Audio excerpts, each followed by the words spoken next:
Assalamualaikum warahmatullahi wabarakatuh. Bismillahirrahmanirrahim. Alhamdulillahirabbil alamin. Pada kali ini kita berjumpa lagi dengan Kak Jejen Jailani.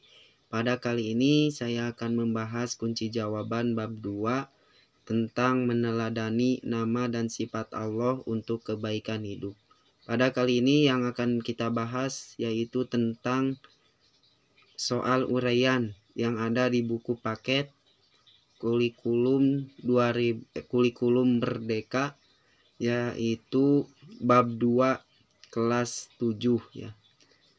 Maka kalian buka dulu buku paketnya halaman 48.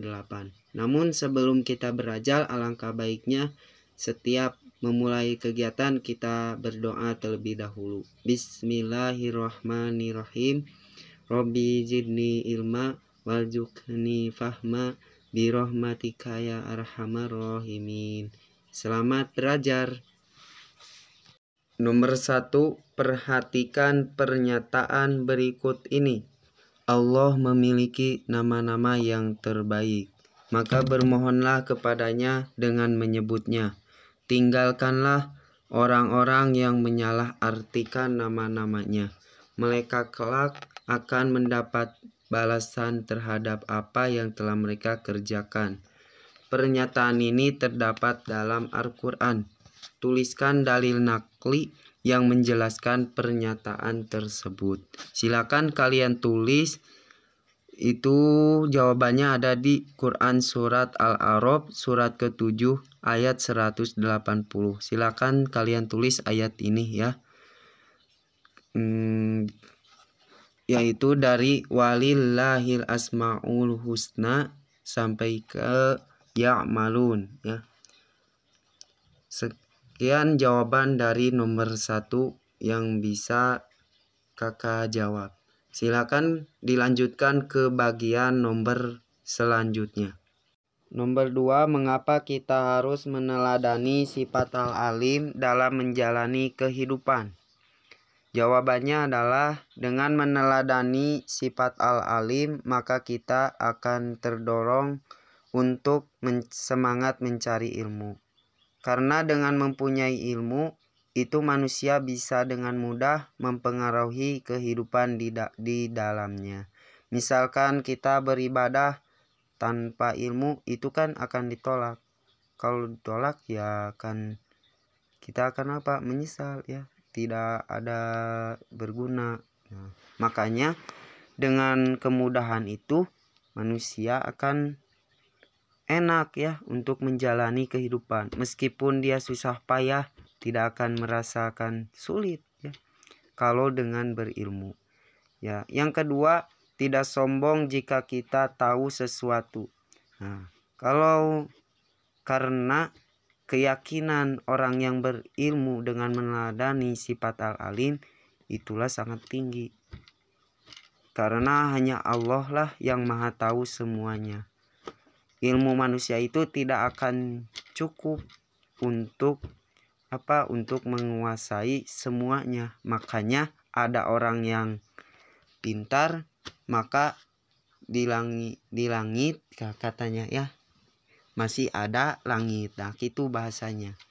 Makanya hanya manusia itu meskipun banyak berilmu tidak akan mencukupi semuanya. Yang ketiga, tumbuh sifat takwa kepada Allah Subhanahu wa taala. Maksudnya ketika kita melakukan dosa, maka kita akan selalu diketahui oleh Allah, maka akan timbul dia hati-hati tidak melakukan itu ya, karena dia merasa malu kepada Tuhannya, dan akan sifatnya rendah hati. Jadi sesama orang itu tidak akan saling mendebat ya karena perbedaan pendapatnya ya, kalau orang itu meneladani sifat ilmunya Allah. Yang selanjutnya yaitu akan terus mencari ilmu ya, karena dia tidak merasa cukup. Karena ilmu manusia itu hanyalah sebutir tinta, tidak akan mampu untuk mengarungi semuanya ya. Misalkan ini Ada orang yang ahli bidang kedokteran, maka akan kedokteran fokusnya. Orang yang belajar menulis, dia akan menulis juga. Dia ahli hadis, maka akan ahli hadis juga. Dia yang akan menduduki bidang itu. Tidak semuanya bisa ya. Bisa mah bisa, tetapi akan berfokus pada bidang itu saja. Makanya yang lainnya agak lemot gitu kalau dibahasakan ya. Nomor 3, mengapa kita harus meneladani sifat al-khabir dalam menjalani kehidupan? Karena dengan meneladani sifat al-khabir dalam menjalani kehidupan sehari-hari adalah dapat menumbuhkan perilaku, yaitu yang pertama, timbulnya rasa ikhlas dalam berbagi ilmu pengetahuan yang dimilikinya kepada orang lain. Nah, ini adalah cerminan bahwa mereka yakin bahwa yang dilakukan itu hanya Allah yang akan membalasnya. Jadi tidak ada keraguan lagi untuk berbagi ilmunya kepada yang lain. Yang kedua, tumbuhnya perasaan merasa segala sesuatu itu diawasi oleh Allah Subhanahu wa taala. Jadi perbuatan buruk, perbuatan baik itu akan dilihat dan diawasi selalu oleh Allah. Karena Allah itu memiliki sifat teliti. Jadi tidak ada sesuatu pun yang luput dari intaiannya. Hal itu akan menumbuhkan rasa mawas diri dan pertimbangan atas segala langkah yang ditempuh oleh orang yang meneladani sifat ini ya. Yang ketiga, teliti dalam segala hal yang dilakukannya. Ini merupakan orang yang selalu meneladani sifat al-khabir. Jadi segala sesuatu itu dia waspada, tidak tergesa-gesa atau was-was ya. Yang selanjutnya yaitu munculnya tabayun atau mencari kejelasan kebenaran sesuatu. Jadi enggak sembarangan memilih informasi. Misalkan mudah percaya terhadap hal yang belum tentu terjadi. Ini merupakan kebalikan dari sifat tabayun. Kalau orang tabayun itu selalu mencari dulu kebenarannya. Dari siapa sumbernya? Apakah itu dapat diyakini? Apakah itu benar sesuai kejadiannya? Nah, itu orang yang tabayun. Jadi mencari dulu kebenaran, baru dia langsung menyebarkannya. Bukan langsung disebarkan ya. Harus diketahui dulu akarnya, apakah itu baik dan benar sesuai dengan patokannya ya. Nomor 4, tuliskan 3 contoh meneladani sifat as-sami dalam kehidupan sehari-hari.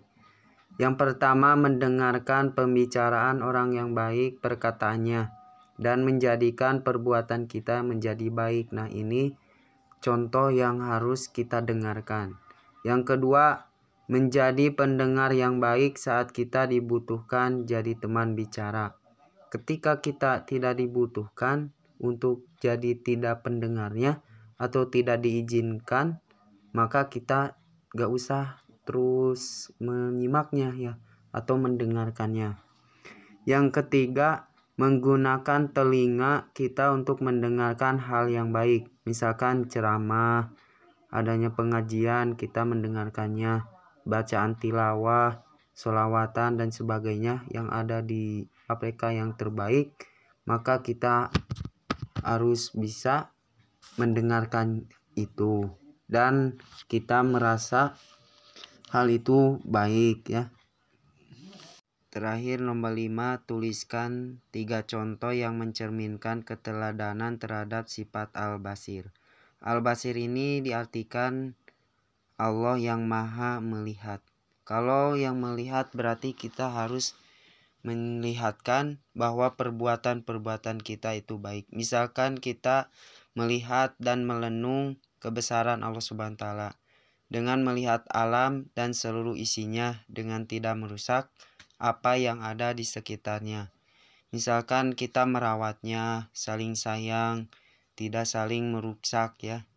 Yang kedua, menggunakan mata untuk melihat dan berbuat hal-hal yang positif. Misalkan mengaji, terus kita melihat bacaan Al-Quran dan sebagainya.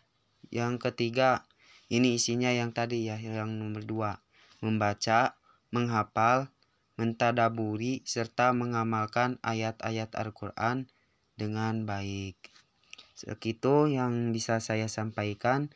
Kurang lebihnya mohon dimaafkan. Ini jawaban bukan menemukan apakah benar atau salah. Ini hanya sebagai bahan referensi saja. Terima kasih telah belajar bersama kami. Semoga bermanfaat.